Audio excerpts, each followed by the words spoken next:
Bonjour, Olivier Langlois. Je suis coach en carrière pour les professionnels en technologie puis les développeurs logiciels.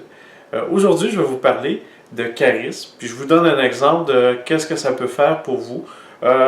Étant donné que les développeurs ne sont pas réputés pour leur grand charisme, sachez, hein, sachez que c'est une compétence qui peut être apprise.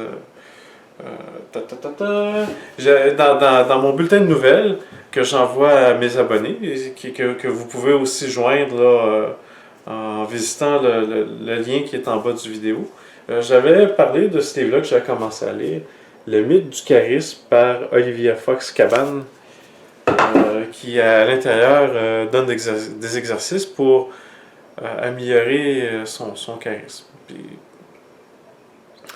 j'ai lu le livre, j'ai commencé à faire les exercices, puis quelque chose d'absolument incroyable est arrivé. Bon, aujourd'hui, c'était une grosse journée. Je reviens d'une chirurgie mineure. Je me suis fait retirer un kyste au niveau du poignet, sur la main gauche.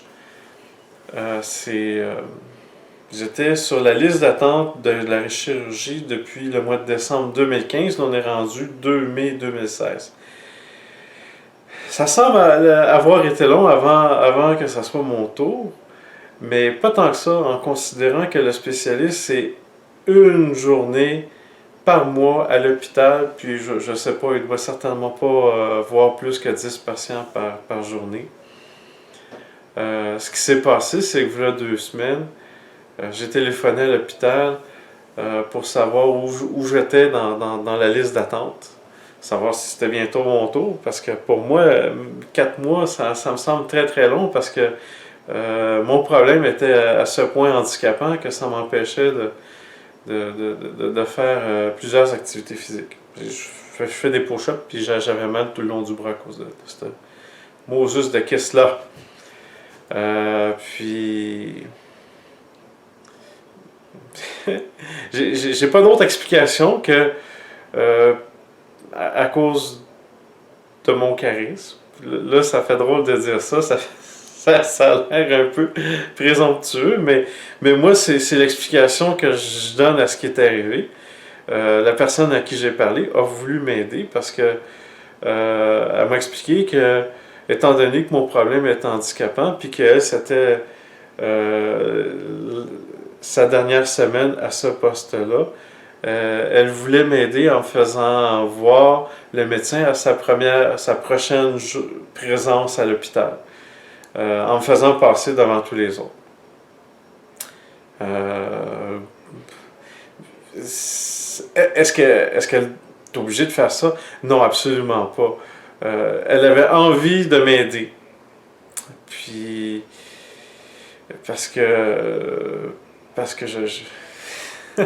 j'ai pas d'explication.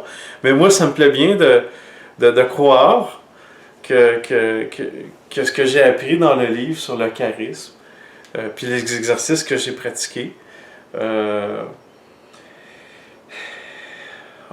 ont contribué à ce heureux résultat-là. Puis en fait, c'est quelque chose que j'encourage tout le monde, en fait, les gens qui écoutent mon vidéo, à avoir un intérêt puis à apprendre un peu sur ce que c'est le charisme, parce que contrairement à ce qu'on pense, c'est pas quelque chose qui est inné, c'est quelque chose qu'on peut apprendre puis intégrer dans sa personnalité, puis ça donne vraiment des avantages. Des fois, tu as l'impression que tout le monde est gentil avec toi. Ça donne vraiment comme un aura de célébrité où les gens ont envie d'être gentils avec toi, ils ont envie de faire des choses pour te faire plaisir. Puis ça rend... Puis aussi, c'est un cercle vertueux, hein, parce que plus les gens sont gentils autour de toi, plus toi, t'es rayonnant, puis plus ça va bien. Fait que en fait, c'est de ça que j'avais envie de parler. Ça, c'est une recommandation. Ce livre-là, j'ai trouvé très bien. Il y a d'autres ressources sur Internet pour devenir plus, plus fluent ou plus habile avec le charisme que je vais possiblement donner les coordonnées dans la description du bas. Donc c'est ça, hein? Comme j'ai souvent dit, le succès dans une carrière d'un professionnel en technologie, c'est pas seulement les habiletés techniques, c'est souvent également aussi important les habiletés sociales, ce qu'on appelle en anglais les soft skills, que les habiletés techniques. Faut avoir les deux. Puis, une façon d'y parvenir, c'est de développer son charisme. Sur ce, j'espère que vous avez aimé la capsule, puis je vous dis à bientôt.